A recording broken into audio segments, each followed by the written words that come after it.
tengo el remedio. 7 de la mañana, 32 minutos. Continuamos con más información. Es hora de Le Tengo el Remedio con el doctor Carlos Francisco y el doctor Juan David, que nos acompaña el día de hoy. Buenos días, doctores, ¿cómo les va? Y antes le quiero para que nos arranque con una sugerencia, lo que estamos viendo ahorita con Juan David, cómo se desechan bien los medicamentos. Buenos días. Aníbal, un saludo respetuoso para su merced, igualmente para toda nuestra audiencia, por supuesto, al doctor Juan David Albarracín Borges. Pero antes de ir con el tema, buena vaina ahora. Que la gente tenga conciencia que los medicamentos no pueden andar por ahí. ¿Sabe qué pasa? Que la gente los recicla. Entonces, me sobraron unas pastillas, las dejé ahí en la mesa de noche y entonces llega alguien, es que tengo un dolorcito, ay, venga que aquí tengo y tal.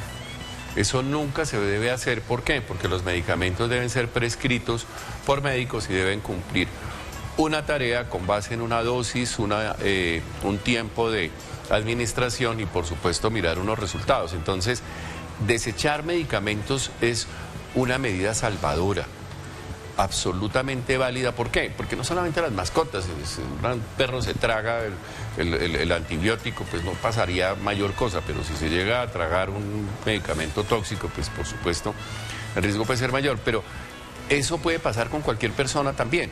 Entonces, bien, la tarea sería revise ahí entre sus corotos qué medicamento tiene y pastilla que vaya encontrando, pastilla que va desechando. ¿Dónde? Existen unos puntos en casi todas las farmacias de estos azules y usted va y echa allí el asunto. Ay, no, que es que mire, que es que aquí me quedó medio jarabe, ¿a quién se lo doy? No, eso no es así. ¿Y eso de que la fecha de vencimiento le sirve unos mesecitos más? A ver, si yo me estoy tomando un medicamento de manera regular, por ejemplo, un antihipertensivo que tengo que tomar de por vida, y el medicamento que me estoy tomando es el mismo, de acuerdo a la dosificación y a la prescripción del médico, y se me pasaron unos días, no pasa nada. No pasa nada, pero pues obviamente las fechas de vencimiento son para cumplirlas. Pues, pero unos días no son desplome. 5 pero años no. Venga, es que aquí tengo estas pastillas que son por allá de la época de Ospina Pérez, hagámosle. No, tampoco, eso no es así. Entonces, a desechar, tarea, ojo, revise cuántos medicamentos tiene por ahí rodando entre sus cajones y deséchelos. Los empaca en una bolsita, le hace un nudito, marca aquí, tóxico, peligro, como la calavera esa que hay que poner, o no le ponga nada, pero sencillamente va y los pone en las farmacias. Hay unos sitios de estos puntos azules muy bien por el SENA, porque ese tema deberíamos tratarlo aquí. Eso no debe ser una práctica correcta, punto. Voy a decir una cosa para que de pronto alguien me escriba y diga, no, pero es que usted se metió con las cosas santas de no sé qué. Pero voy a decir, hasta el agua bendita en dosis exageradas puede ser problemática. No hay ningún medicamento inocuo, todos producen efectos y por supuesto no todos tienen efectos colaterales mínimos. Hay algunos que pueden ser muy graves, una alergia, por ejemplo, bueno, en fin, pero no nos vamos a detener en eso. Antes de ir con el tema, ayer dije, los taxistas van a armar un tierrero y tal cosa. Con indignación y obviamente con razón, me escribe un conductor de taxi que se llama Carlos Pinzón. Y obviamente aquí yo siempre digo que yo respondo todos los correos, excepto en los que tratan, a los que no les gusta lo que uno dice, pero si lo hacen como lo hizo este conductor de taxi, don Carlos Pinzón, que dice que yo generalicé y que dije que todos los taxistas, primero, hablamos de conductores de taxi. Segundo, con razón, don Carlos, usted me dice que no todos van a participar en este bloqueo, pues en estas protestas de la ciudad. ¿Me puedo limpiar aquí? Sí, ya que no, pues sí, es que estamos en vivo tampoco. Que le salga uno aquí el moco. Entonces, don Carlos, tiene usted toda la razón. No son todos los taxistas. Le voy a leer literalmente lo que él me dice. Y está muy bien escrita la carta, además. Muy bien jalada, además. Dice, en concordancia con lo aquí expresado es mi molestia por sus palabras que generalizan el actuar de todos los transportadores al aseverar usted en la locución de su programa que, comillas, los taxistas ordenan no ir al aeropuerto, cierro comillas. Esas son palabras que salió a decir en medios el supuesto vocero del gremio, señor Hugo Ospina, quien, reitero, no me representa a mí ni a la mayor parte de los conductores de este gremio. Me escribe su cédula y al taxi, si ustedes lo ven por ahí, pues obviamente sáquenle la mano y salúdenlo. TEP 393, don Carlos. Pues obviamente, no, pues aquí me está diciendo Luisita que ya, que deje ahí el asunto, pero pues fíjenos que no todos los taxistas, perdón, no todos los conductores de taxi están de acuerdo con eso y por supuesto es nuestro deber también hablar sin duda por ellos. Don Carlos, un saludo, estuve llamándolo, no me contestó para decirle que iba a hacer esta aclaración. Ahora hacia lo que vinimos. Juan David Albarracín Borges es médico pediatra y es especialista en derechos de los niños. Y entonces, cuando hablamos, resulta que ayer es un día muy especial. Ayer fue, seguirá siendo el 20 de noviembre. Y por supuesto, para hablar de los derechos de los niños, él. Doctor Albarracín, ¿por qué ayer era un día tan importante para los derechos de los niños? Bueno, hace 34 años, el 20 de noviembre del 89, se firmó el documento internacional más importante que tenemos en términos de protección de infancia, que es la Declaración de los Derechos de los Niños. La declaración, un documento internacional que es el documento más ratificado en todo el mundo, solamente un país nos ha adherido. Es decir, que los niños colombianos, de la China, de Europa, de cualquier lado del mundo, están protegidos bajo este documento y por eso es el verdadero Día de los Niños. Hasta los niños esos que están por allá en medio de esas guerras de que Tongo le dio a Borondongo. Así es, de hecho es por eso que se está armando tanto revuelo con la guerra y con los ataques a los hospitales y con todos los daños a infancia, porque está vulnerando derechos humanos aplicados a niños, niñas y adolescentes. Terrible.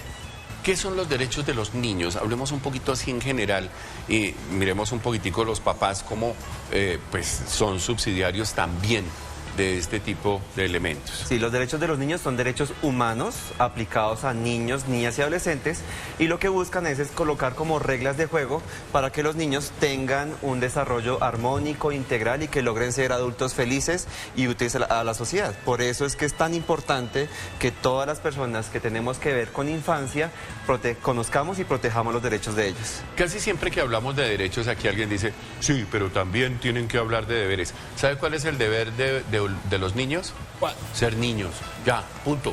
Un niño es niño, ya, y se acabó. Ese es su papel en la vida, en la historia. Pues, ser niño, y un niño es un niño. Sí, ya. Lo que pasa es que, claro, los niños a medida que van creciendo van ganando mayor independencia, entonces entre más chiquitos más dependientes, entre más grandes más independientes, entonces obviamente esta protección de los derechos a los niños más pequeños pues tiene que ser más responsabilidad de los adultos y cuando son más grandes ellos adquieren mucha más autonomía y mucha más responsabilidad. ¿Cuál es el papel de los papás en este componente de los derechos de los niños, Juan David? Bueno, los papás y las familias en general son los principales protectores de los derechos. Voy a dar algunos ejemplos. Por ejemplo, el derecho a la salud. Ahorita lo veíamos con los medicamentos. No es solamente el hecho que una mascota se intoxique, sino que esos medicamentos en casa pueden intoxicar a los niños porque los dejan por ahí mal puestos y los niños no ven medicamentos y no ven dulcecitos. Entonces, ese tipo de conductas de protección de la salud de los niños es proteger el derecho a la salud. La vacunación, extremadamente importante, porque la vacunación es la medida en salud pública más efectiva en la prevención de enfermedades en los niños. Asistir a los servicios de urgencias cuando hay signos de alarma para asistir, que los niños con enfermedades crónicas asistan a sus controles médicos, que los papás sean juiciosos dando los medicamentos para el control de sus enfermedades. Esas son conductas adecuadas que todos los papás tienen que tener para proteger el derecho a la salud y así podríamos seguir con toda la lista de los 41 derechos que tienen los niños. Imagínense eso, dentro de esos hay un derecho que me llama, pues todos me llaman poderosamente la atención, pero hay uno que es especialmente significativo. Ustedes han visto la cuña esta que institucional que pasan todos los días por los canales. Yo quiero que a mí me quieran, etcétera, etcétera. Y salen los niños allí que buscan su hogar, o que si alguien los conoce, y salen con un nombre y un apellido. Y la gente dice, pero si tienen nombre y apellido, ¿por qué están desaparecidos? No, es que todo niño tiene derecho a un nombre. Entonces usted no puede salir allí, un niño no puede ser NN, tiene derecho a que tapa. Entonces se le pone un nombre, pues obviamente, ¿por qué? Porque esos niños necesitan ser valorados en un contexto de sociedad. No es que ese sea el nombre ni los apellidos, sino que incluso son los nombres de las personas que los tienen en custodia. Pero eso no es un elemento que sea, digamos, distinto, porque hay gente que me dice, pero busquen al papá, si están los apellidos, no sé qué. No, es que todos tienen derecho a tener un nombre, así sea provisional, mientras se hace todos los procesos de restitución de derechos. Y eso es una cosa interesante para que usted, cuando lo vea, eso. En la Constitución Nacional los niños son, digamos, sujetos de todo derecho. Sí. De todos. Cuando hablábamos de derecho a la salud, yo me acuerdo cuando nosotros hacíamos la ley estatutaria, decían, no, pero los niños tienen derecho, un niño no tiene por qué. Yo soy enemigo de las campañas que hablan de la salud de los niños. Es que vamos a proteger a los niños y entonces aquí alguien se pone un escudo y tal. No, los niños por naturaleza no tienen por qué andar poniendo tutelas ni nada de eso para que se les garanticen sus derechos, específicamente en términos de salud, de educación y demás. En esos términos, ¿cómo estamos en el país, José David? Sí, bueno, la Constitución establece que los derechos de los niños son derechos fundamentales. ¿Eso qué quiere decir? Que están por encima de los demás derechos del resto de las personas, inclusive por encima de los derechos administrativos que tienen los papás de representación, porque debe primar siempre la protección de los niños. Entonces es por eso que existen tantas campañas y tantas medidas específicamente para infancia, porque lamentablemente las personas no han entendido que los niños también son seres humanos y que tienen derechos que hay que proteger y que pues obviamente necesitan una protección diferencial y específica para ellos, ajustada a cada momento de vida y cada momento de desarrollo de los niños. Esto es muy importante cuando los niños van adquiriendo conocimiento de independencia. En ese tema, ¿qué deben conocer los niños y hasta dónde se puede llegar? No, pues es que yo tengo derecho a... Y entonces a veces... como que se confunde un poquito esos términos de plantear independencia, de plantear límites, pero al mismo tiempo respetar al adolescente y al niño, cómo se hace, pues digamos, en un contexto más técnico como el que usted maneja. Este tema es muy importante y muy interesante porque es de las cosas que más hemos ido cambiando en términos de protección de infancia. Antes conocíamos la famosa edad de los 14 años como un punto de quiebre fundamental en la toma de decisiones y así lo dice el Código Civil. A partir de los 14 años toda persona en Colombia tiene un poder de decisión relativo para tomar algunas decisiones. Por ejemplo, el inicio de la vida sexual, porque antes de eso es considerado un delito y el acceso a algunas conductas, a algunas decisiones fundamentales, algo que está todavía muy debatido en Colombia, el matrimonio en menores de 18 años que se puede a partir de los 14 con permiso de los papás, la posibilidad de trabajar a partir de los 15 años con permiso del Ministerio de Trabajo. Entonces esa edad de los 14 años había sido como un punto fundamental. Sin embargo, esto ha comenzado a cambiar porque los niños tienen derecho a ser escuchados. Claro. Y hoy en día... desde los 12 años muchas decisiones están tomadas a través por los propios adolescentes e incluso decisiones mucho más trascendentales y mucho más complejas. Niños mucho más pequeños pueden opinar y decidir y tener en cuenta su punto de vista. Este tema es absolutamente interesante. Vamos, por ejemplo, a la consulta médica. Mire, pues ustedes los pediatras tienen un campo pues absolutamente específico, pero en el caso, por ejemplo, quienes vemos niños y adultos en la consulta, a veces los papás, un joven, no hablemos de un adolescente, sino un jovencito o una jovencita de 12, 13 años quiere hablar con uno y quiere contarle sus cosas. Entonces, no, el papá tiene que estar ahí. Entonces uno queda como... ¿Será que sí? ¿Será que no? ¿Ahí cómo actúa uno? No hay ningún problema. Los niños requieren y necesitan también estar a solas con su examinador. Uno lo que puede hacer son estrategias que se habla con el adolescente con la puerta abierta y el papá en la sala de espera. O si es algún tema un poco más delicado, pues se trae a un auxiliar de enfermería, a una enfermera jefe o alguien que esté en compañía de uno como examinador para no estar a solas con el adolescente. Pero los adolescentes tienen derecho a ser escuchados y estar a solas. Ese tema es muy importante. En nuestro caso, por ejemplo... pues yo lo que hago es eso, traigo a alguien que me ayude, que me acompañe y por supuesto que el joven hable en una condición de respeto, pero por encima de todo de independencia y de autonomía, de sigilo. Y la historia clínica no es que aquí se lo tengo que... No, hay... todas las personas tienen sus intimidades y por supuesto en nuestro campo es muy difícil de pronto, no, ¿qué le dijo mi hijo? No, un momento, yo no. Entonces si uno no le cuenta al papá, pues entonces uno está siendo cómplice, quién sabe de qué. Pero ese tema tienen que hablarlo mucho. Entonces, por supuesto, con sus hijos y demás, y saber que en algunos espacios los hijos merecen, tienen derecho a ser escuchados de manera independiente sin que ustedes intervengan dentro de un contexto que naturalmente les fortalece su individualidad.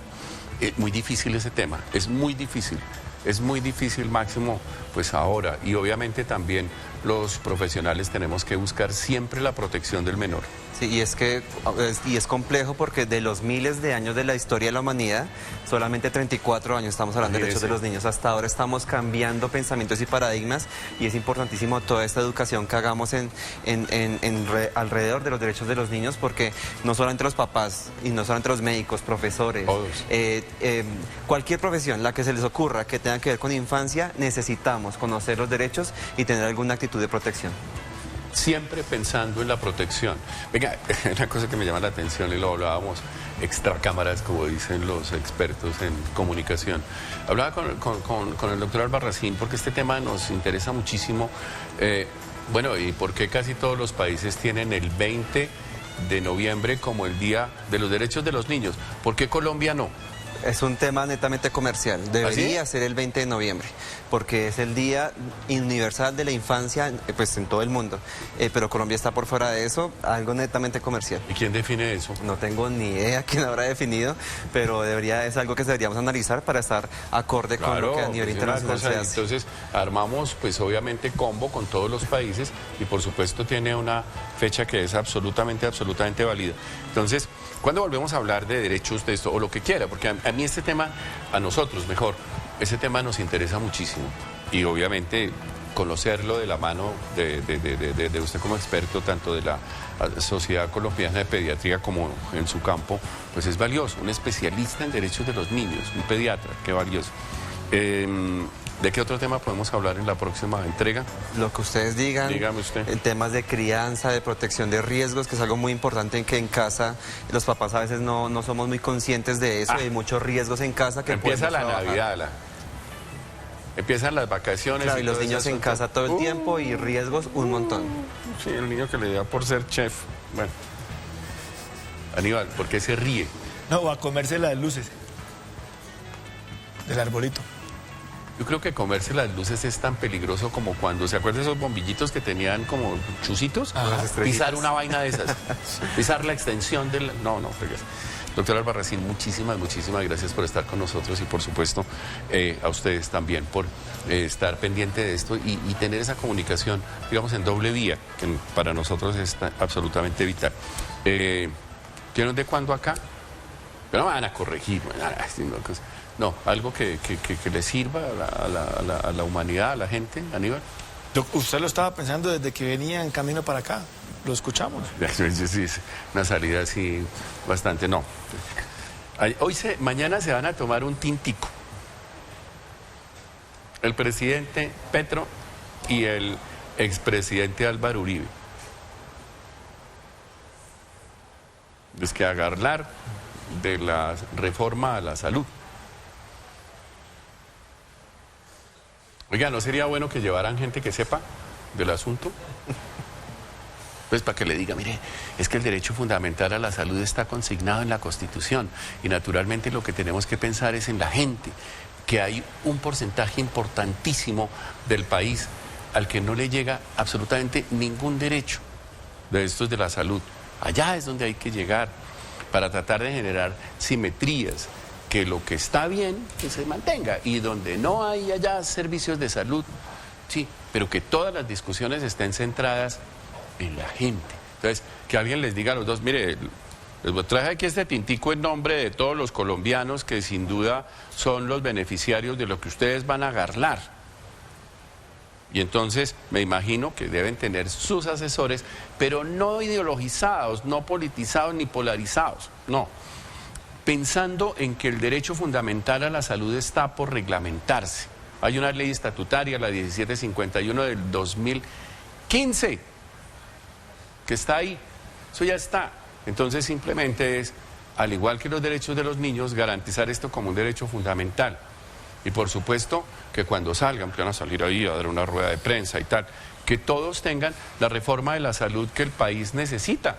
No que salgamos de mal en peor, porque eso que está pasando en el Congreso, que allá es el que más grite, ¿usted se ha dado cuenta? Y se trata, no, tampoco, eso no, allá están, sí, no, que no se tienen por qué tratar mal. Si no tienen ideas, no tienen que reemplazar esto a punta de grito, ni más faltaba. Pero por encima de todo, piensen en la gente. Es la gente la que tiene el derecho de la salud y de las reformas de las que ustedes van a hablar. ¿Sí? ¿De cuándo acá? ¿De cuándo acá?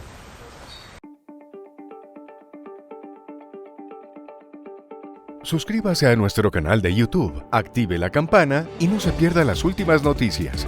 Somos Canal City TV.